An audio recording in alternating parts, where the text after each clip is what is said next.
За ийхүү энэ 7 хоногийн эдийн засаг улс төрийн хүрээнд болж өнгөрсөн зарим нэгэн олонний анхаарлыг татсан үйл явдлыг тоомлж хэрэглээ.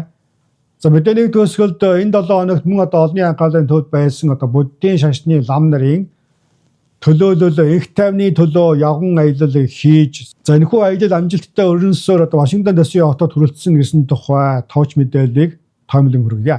За 2025 оны 10 сарын 26-нд Техас мужаас хөдөлсөн Бикку Панакара тэргүүтээ лам нар нийт 2300 орчим майл буюу 3700 орчим километр замыг 108 өдрийн хугацаанд туулж энэ 7 хоногийн даваа гарагт 2 сарын 9-нд манай Арлингтон хотод хүрэлцэн ирлээ.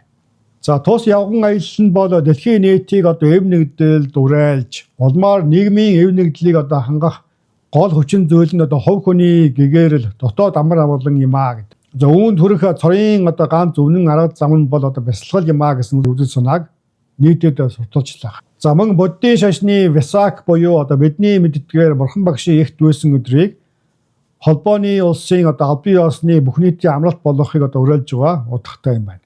За нийслэл Вашингтон дэсийн хотыг хүртэл үндсэндээ 10 орчим мужийг дамнаж аялсан.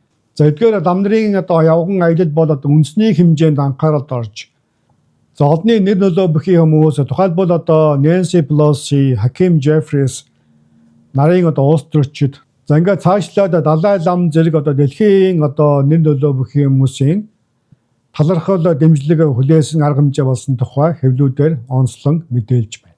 За лам нар Вашингтон дэсийн хотод байх үеийн хамгийн оргил том арга хэмжээ нь Линкольны дурсгалын төгсөлбөрт болсон олон нийтийн цуглаан.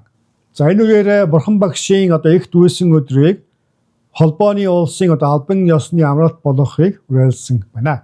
За Техас мужийн инхийн төлөө явган аялагч лам нар өчигдөр баасан гарагт автобусаар 9 нутгийн зүг хөлгийн жолоо залсан байна.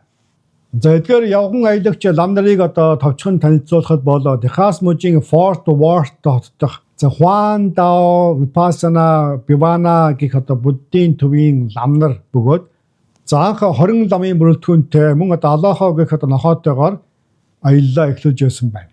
За энэ замын туршид нэг лам нь машины ослын улмаас маш хүнд гэмтэж хэдий тийм боловч 19 лам анхны тавьсан зорилгодоо өмнөж үлдэж ийхүү аян замаа амжилттай дуусгасан байна.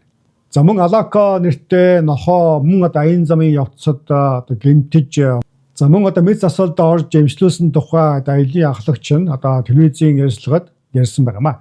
За тус аялал эхэлсний дараахан буюу 2025 оны 11-р сард явган аяллыг дагалдаж явсан автомашин осолдож золмоор нэг лам нь хамсалтайгаар хөлөө алдсан ийм үйл явдал болсон.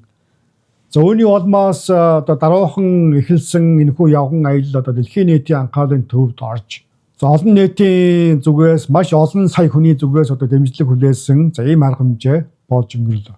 За ингээд ямар ч тач буддийн шашин соёлыг мөн бурхан багшийн их дүүсэн өдрийг Америкийн эзэн улсын хэмжээнд олон нийтийн анхаарлын төвд оруулж магадгүй бурхан багшийн их дүүсэн өдрийг холбооны улсын албан ёсны амралт болгоход хүчин чармайлт гаргасан эдгээр лам нартаа нийт үзэгч монголчуудын өмнөөс өндөр амжилтыг хүсэж буйнд даган байсан.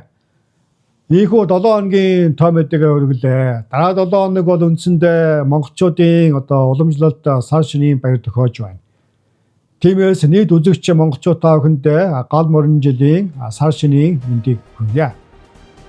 Өнөөдрийн мэдээнд анхаарлаа хандуулсан үзэгч та бүхэндээ маш их баярлалаа. Дараагийн мэдээгээр утгагүй уулзъя. Та бүхэн сайхан шинжээрэй.